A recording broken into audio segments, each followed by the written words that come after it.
Simchat Torah, cette année, 5780, le Khatan Brishit a repris un ancien cours enregistré en octobre 2016 à partir, je vais reformuler ce cours, à partir de la question d'un Chacham au Rambam. Il est rapporté dans Ravitar, rapporte le Morin Vuchim dans le premier Chelek, le Père Ikvet, qui demandait au Rambam comment se fait-il que Adam Arishon ait pu par la désobéissance accéder à une connaissance nouvelle, Viechoteniskar, et serait récompensé de sa désobéissance par un accès à une connaissance nouvelle. D'autre part, il est très étonnant que Hachem ait ordonné à l'homme de ne pas manger de ce fruit qui lui ouvrirait des horizons nouveaux. Qu'est-ce qu'Hachem il aurait à lui interdire l'accès à ce fruit qui lui permettrait d'accéder à un niveau plus élevé de sa réalisation? À quoi le Rambam répond: avant la faute, Adam Arishon, qui par ailleurs est parfait dans toute la créature la plus parfaite, créée des mains mêmes d'Hachem, et qui a la connaissance de tout ce qu'il y a dans le monde, et avait un problème de bien et de mal. Le problème chez lui du bien et du mal se posait en termes de vrai et faux. Vrai et faux, c'est-à-dire que la volonté d'Hachem, c'est ça qui définit ce qui est vrai, et c'est vers cela que l'homme tendait, et le faux, c'est tout ce qui est désobéissance. Et pour l'homme, il y avait une évidence au départ d'obéir à l'ordre divin, et aussi évidente que pour nous, diraient les commentateurs, de mettre la main dans le feu, qu'on n'irait jamais mettre la main dans le feu. Aucun homme n'est aussi fou que pour mettre la main dans le feu, ou de se jeter dans le vide, enfin des aberrations de cet ordre.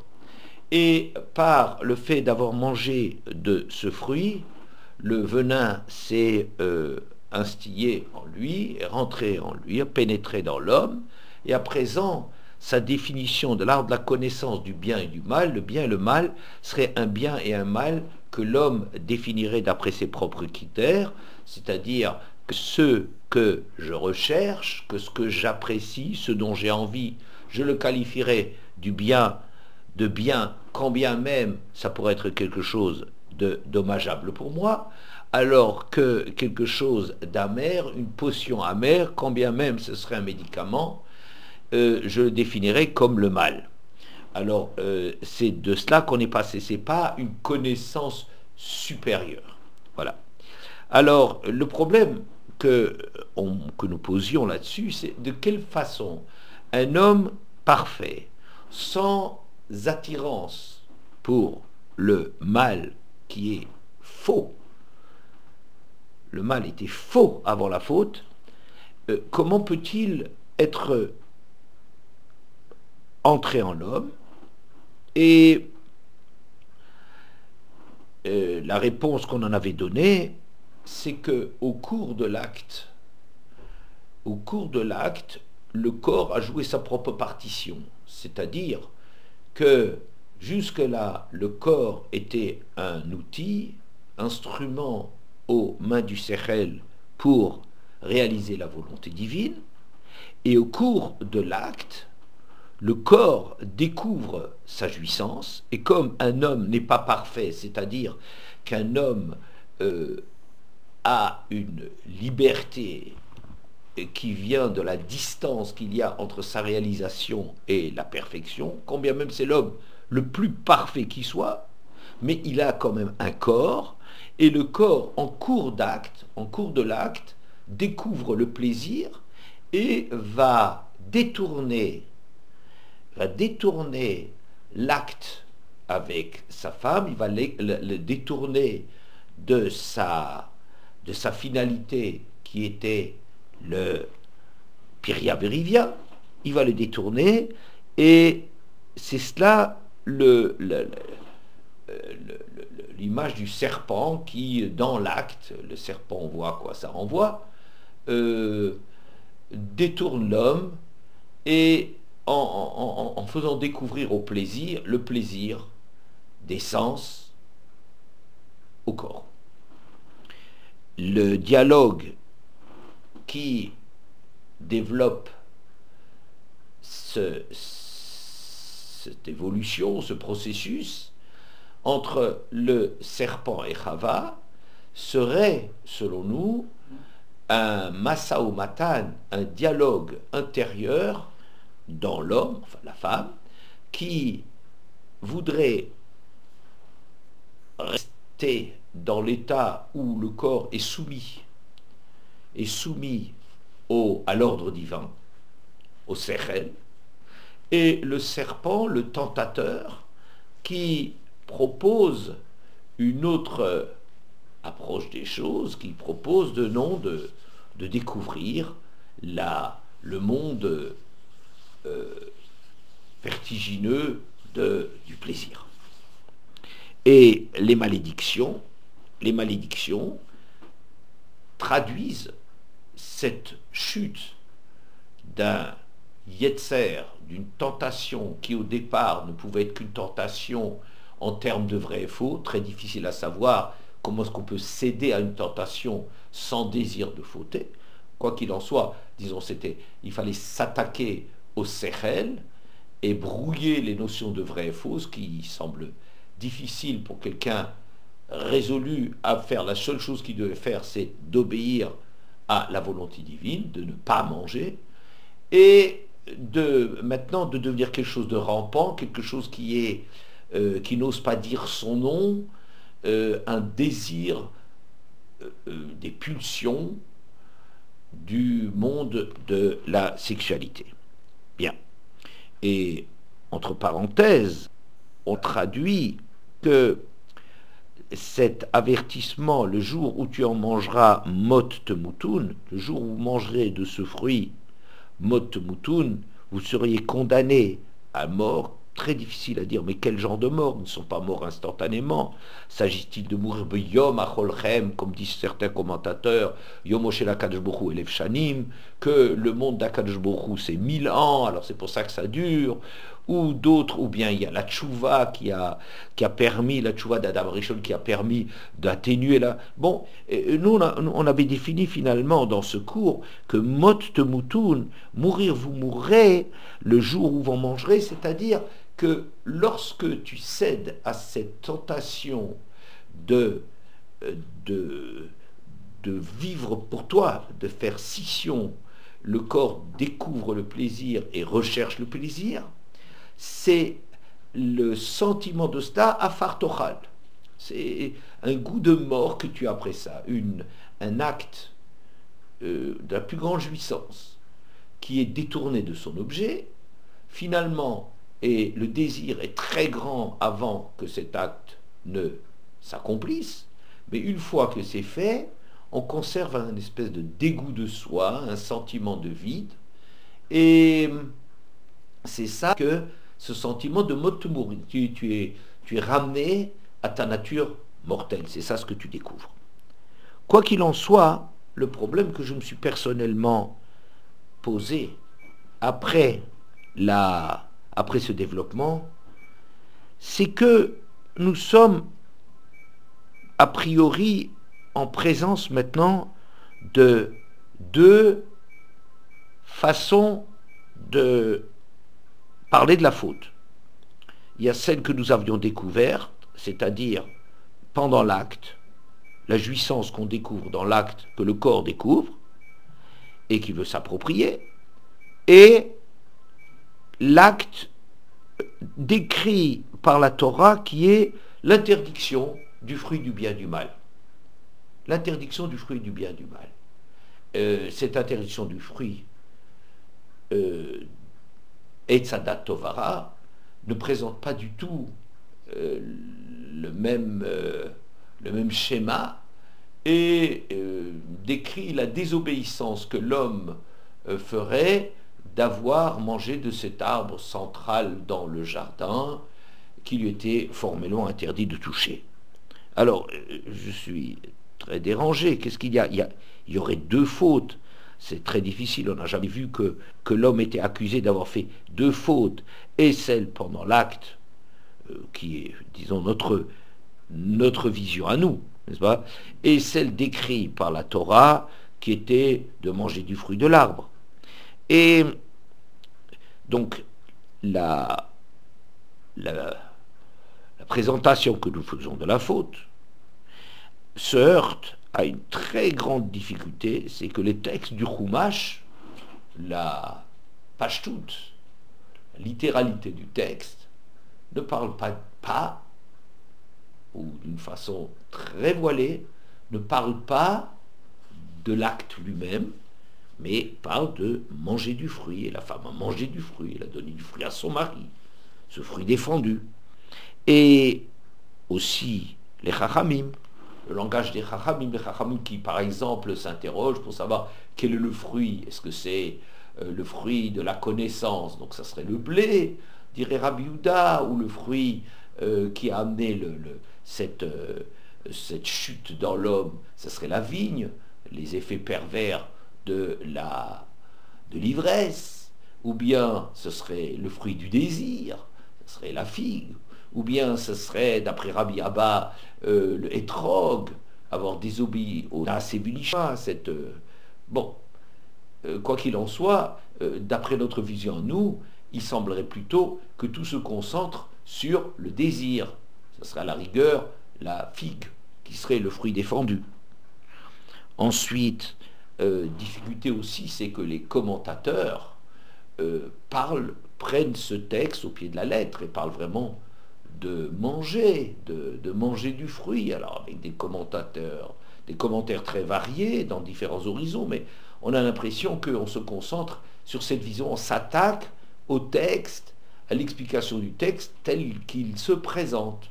Et ça, c'est quelque chose qui est très difficile pour nous, d'après le développement qu'on en a fait. Par contre, il me semble qu'il y a quelque chose qui va dans le sens de ce que nous avons dit, découverte du plaisir, etc. Serpent, ce serait ce membre dans l'homme, etc., qui fait découvrir le... Oui. Alors, c'est que si on parle du fruit, alors on est en train de décrire la chute, le Big Bang créateur de toute l'histoire humaine. Ce Big Bang viendrait d'avoir mangé un fruit qui était interdit de manger. C'est quelque chose qui semble assez artificiel, quelque chose d'assez extérieur à la problématique de l'homme. On t'interdit un fruit, puisque tu manges le fruit, alors il s'ensuit une catastrophe. Alors que si on décrit l'homme qui possède un sechel et un gouffre, et dont le gouffre, dont le corps découvre la jouissance au cours de l'acte, et en réclame toujours plus, et se focalise à présent sur la recherche du plaisir en échappant à la tutelle assurée jusqu'à présent par son sechel, par l'injonction divine. Là, on est en train vraiment de décrire quelque chose de fondamental dans l'homme. On est en train même de décrire les forces qui se jouent, la bipolarité en l'homme, la tension qu'il y a entre l'homme, entre le sechel et le gouffre, et la faute viendrait du fait de l'un de ces éléments qui échappe à tout contrôle. Ça, c'est quelque chose de vrai. C'est un pshat qui me semble collé avec du sens. Il donne du sens à cette histoire-là. C'est pas seulement un fruit qu'on a désobéi. Et à part cela, que je ne verrai pas tellement l'intérêt d'avoir interdit à l'homme de manger un fruit. Ah, quoi, on veut ici tester la faculté d'obéissance de l'homme. Je t'ai dit de ne pas le faire, tu ne le fais pas. Et tout va tourner autour de cela. Si l'homme n'accepte pas la maîtrise d'Akadosh Baruch Hu sur sa vie, tout le mal du monde va en découdre. Oui, c'est vrai, l'idée est peut-être vraie. C'est pour ça peut-être qu'il y a des chukim, des lois dont on ne comprend pas de prime abord la profondeur de l'interdit, la raison véritable de l'interdit, et qui viendraient peut-être tester la capacité d'obéissance de l'homme. Bon, très bien. Mais ça semble un petit peu une mise en scène, disons, la pièce se déroule en dehors de nous. Il y a le maître du jeu qui dit, voilà, la règle du jeu, c'est de m'obéir. Je veux être le patron, je veux dominer ta vie, je veux que tu ranges ta vie sous le signe de l'obéissance. Bon. Et puis, on ne voit pas très bien pourquoi il fallait que ça soit sous la forme de lui demander de ne pas manger un fruit. Pourquoi pas manger un fruit? Je veux dire, toutes les exigences qu'Hachem pourrait mettre en place seraient des tests pour dire, moi je te dis de ne pas faire ça, peu importe qu'il s'agit d'un fruit ou pas d'un fruit, tu ne devrais pas faire ça, pourquoi avoir choisi un fruit pour dire, voilà, on va tester ton obéissance. Voilà. Alors que si on dit que l'enjeu de toute cette partie est dans l'enjeu de la partie est dans le vécu de la réalisation de la volonté divine, c'est quelque chose de légitime à l'intérieur de nous-mêmes, c'est quelque chose qui est vrai, on a affaire avec ce qui se passe à l'intérieur de l'homme. Bien. Alors, pour aller dans le sens de notre lecture, je vais apporter le pasouk Vav dans le Père Gimel. Vatere Aisha Kitova Etz Machal, la femme a pris conscience de la vertu de cet arbre pour qu'il soit mangé, et qu'il était désirable aux yeux, qu'il était désirable aussi pour positif pour comprendre. Elle a pris de son fruit, en mangeait. Vatiten gam le isha ima vayochal. Elle en a donné également à son mari avec elle, et il en a mangé. Allez, il y a quelque chose de difficile, il me semble. Qu'est-ce que ça veut dire? Elle, vatiten gam le isha ima vayochal. Elle a donné également son mari avec elle. Qu'est-ce que ça veut dire avec elle? Alors on peut expliquer, Rashi, pour qu'il reste avec elle, qu'ayant désobéi, elle n'est pas morte d'ailleurs instantanément, ça aurait dû la surprendre un petit peu, non?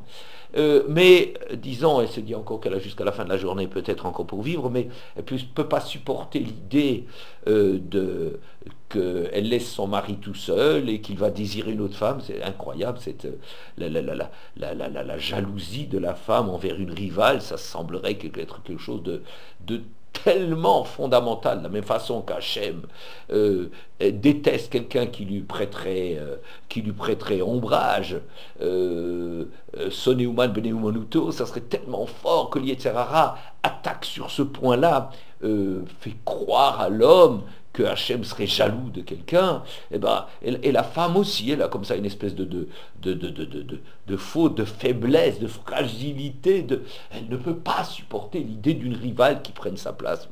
Elle est en train d'être condamnée à mort, elle ne sait pas à quel moment elle va mourir puisqu'elle a désobéi, théoriquement elle devrait mourir, et puis, surtout que mon mari ne reste pas avec quelqu'un d'autre que moi. Je ne sais pas, j'arrive difficilement à être convaincu de ça, mais j'aurais dit plutôt, elle en donna également à son mari avec elle. C'est-à-dire, quand ils étaient ensemble, elle lui a donné du fruit. Ah bon? Quand ils étaient ensemble, ça veut dire quoi? Ça voudrait dire, s'il s'agit véritablement d'un fruit, que pendant l'acte, ils sont ensemble, comme Adam et Ishto, un homme et sa femme, et ils commencent à croquer la pomme. Je ne sais pas, j'aurais une grosse difficulté à imaginer une chose pareille. Mais si on dit, elle a cédé à ce désir. Et maintenant, elle le fait partager. Quand elle est avec l'homme, sa faiblesse, la femme, sa faiblesse, c'est ce désir du corps. Et l'homme, sa faiblesse, c'est sa femme. C'est qu'il a un point faible, c'est qu'il a une relation, une dépendance par rapport à sa femme. Et c'est ça son point faible. Le point faible de l'homme, c'est la femme. Et donc quand ils sont ensemble, la femme lui fait goûter de ce fruit. Mais quel fruit? Du fruit de cet acte, de cette jouissance qu'on a pendant la réalisation de l'acte conjugal. Ensuite, on comprend aussi que si la femme a trouvé du goût dans ce fruit défendu, dans cet acte, je comprends ce qui est marqué dans les malédictions de la femme, Veilisher teshukater, vehu shalbar. Ton désir te porte vers ton mari, mais c'est lui qui a le dessus. C'est-à-dire qu'il y a une espèce de dévalorisation de la femme à ses propres yeux, d'avoir cédé à cet acte. Il y a quelque chose de honteux, une tâche honteuse qu'on n'arrive pas à faire disparaître, d'avoir de la désobéissance, d'avoir un plaisir interdit. Il y a de la confiture, encore ce gosse-là, il allait chipper la confiture, et il s'en pourlèche les babines, et il n'arrive pas à faire disparaître les traces de son larcin. Et il y a quelque chose, une espèce de honte qu'il... Il n'a pas honte de la faute en elle-même, peut-être, il a honte des traces que ça laisse sur lui. Et la femme porterait la marque en elle, sur elle, en elle, de cette faute qu'elle aurait faite, de cette faiblesse terrible qu'elle a montrée pendant cet acte. Et ce qui fait que tout ce qui touche à l'assouvissement du plaisir est chez elle à la fois désiré. Elle voudrait son mari, elle veut de la proximité de son mari, elle veut retrouver ce goût, et d'un autre côté, elle est honteuse, mais tzike agdera, comme la fille du roi qui n'ose pas avouer que finalement le fond de la casserole, ça a l'air tellement succulent, c'est indigne d'une fille de roi, mais on aimerait tellement en goûter, ça a l'air plus attirant que le reste du plat. La femme serait porterait avec elle la marque de sa faiblesse. Si elle a mangé si on raconte qu'elle a mangé d'un fruit, qu'est-ce que ça a à faire que son désir la porte vers son mari, et c'est le mari qui lui affirme les choses, puisque le mari n'a pas été tellement l'objet du fruit, mais plutôt il a été le jouet de sa femme. Ensuite, dans le verset suivant, Vatipokarna eneshnehem, vayedu keerumimhem, vayitperu aletena, vayasu lahem chagorot. Les yeux des deux se sont dessillés, et ils ont pris conscience qu'ils étaient nus, et se sont cousus une feuille de figue, et ils se sont fait des pagnes. Alors, donc après l'acte, les yeux s'ouvrent et ils constatent qu'ils sont nus. Alors, Rachi, sur place, Vayedou Kieroumi même, ils prennent conscience de leur nudité, Afasuma, Yodia Chiwaru. Mais je ne comprends pas, qu'est-ce que ça veut dire? Ils savent qu'ils sont nus. Même l'aveugle, c'est bien quand il est nu. C'est pas le fait de ne pas voir qui t'empêche d'avoir conscience que tu es nu. El amaouvayedu ki erumi même, mitzvah achat haïta biadam, venitar melou emena. Ils n'avaient qu'une mitzvah à respecter et ils en ont été dépouillés. Ils sont nus de cette mitzvah. Ils se trouvent sans aucun mérite. Une seule chose à respecter et ils sont en échec. Si c'est de ça qu'il s'agit, ils ont mangé de ce fruit, je ne comprends pas pourquoi Vaïtperu aletena et Sulaim Chagorot. Ils se sont cousus avec une feuille de figue, ils ont cousu un pagne. Bon, s'il s'agit non pas d'une honte physique, mais que leur désobéissance leur fait honte, il n'y avait pas à s'habiller derrière.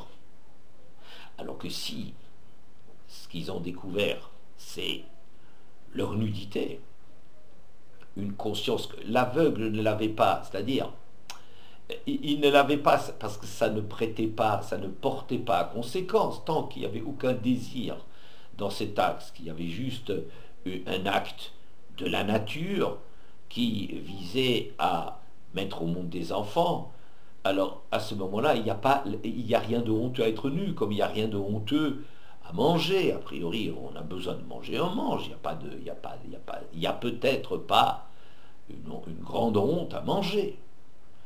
Mais dans cet acte, là, c'est dévoilé la faiblesse de l'homme, et donc, ils cachent leur partie.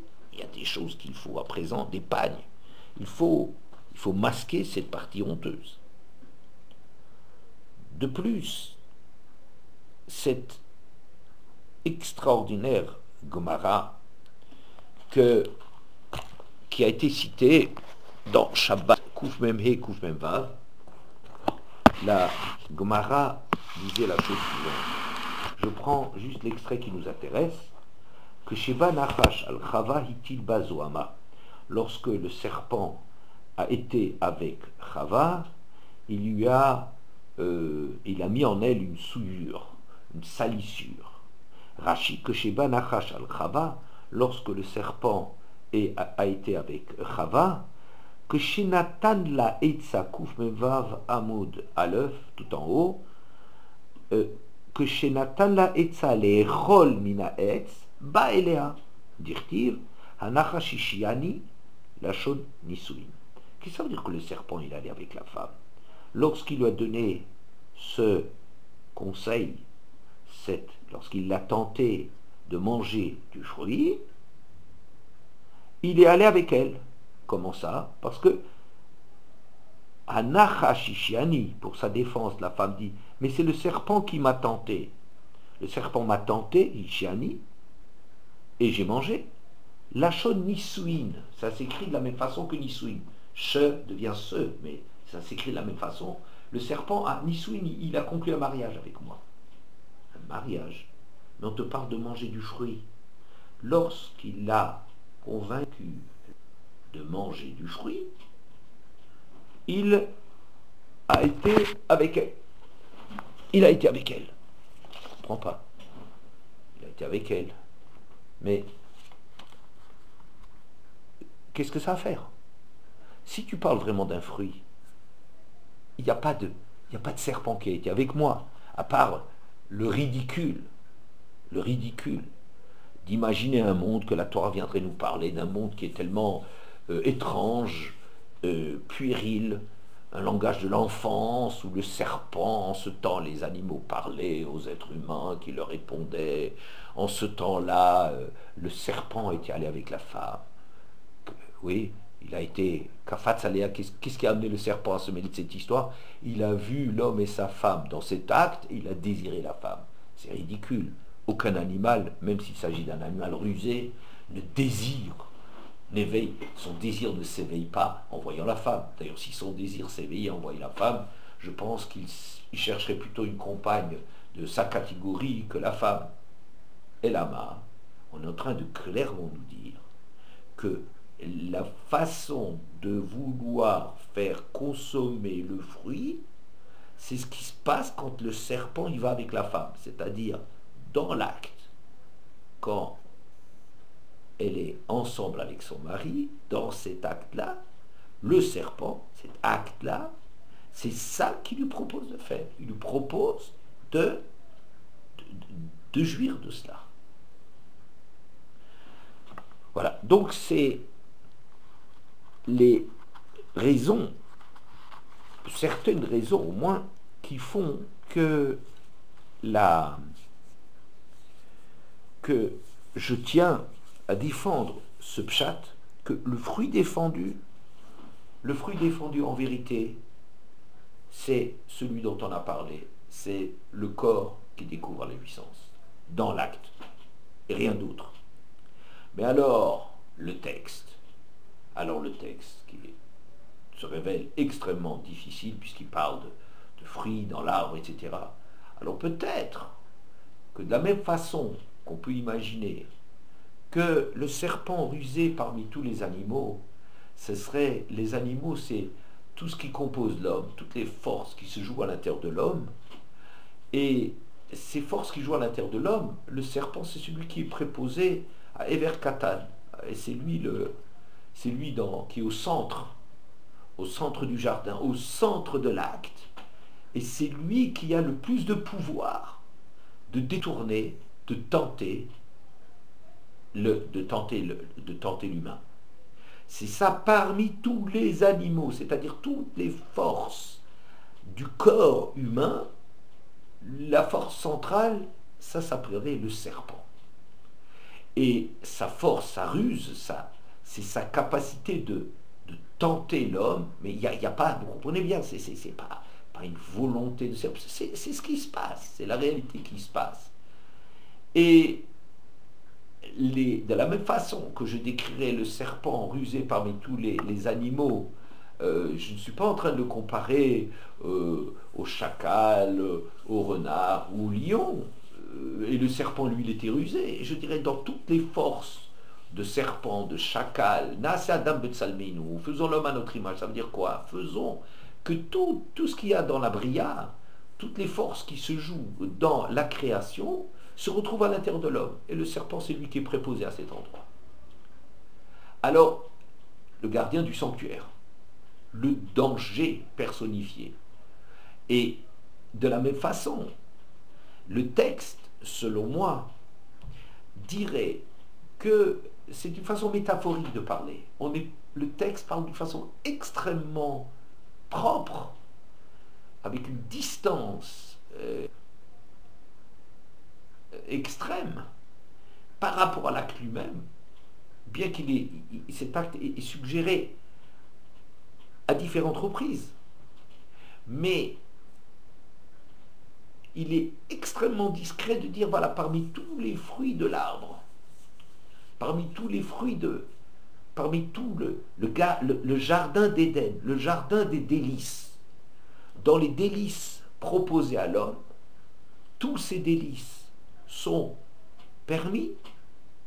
Mikol etzagan achol tochen, tu mangeras de toutes les jouissances du Éden, du délice, mais il y en a un sur lequel il faut extrêmement être prudent, c'est celui qui est au centre, le point névralgique, le gardien du Kodesh HaKodashim, de la Gdusha de l'homme, c'est cet endroit-là. Et ce serait une façon de parler, en vérité, comme on parle du serpent d'une façon imagée, de la même façon, les interdits sont exactement du même ordre. Et peut-être même que, d'après ça, le Etz HaChaim, l'arbre de la vie, ce serait cette espèce de Matan Torah qui passe kazo amatam, c'est-à-dire une réhabilitation, une récupération de cet acte, Shulachem lo alechem, dans le fait de dire que maintenant, après Matan Torah, on a redécouvert la façon de sanctifier une fonction qui a souillé l'humanité, qui continue à la souiller, sauf si on se range sous la bannière du Etz HaChaim, qui serait retrouver le chemin de la Torah.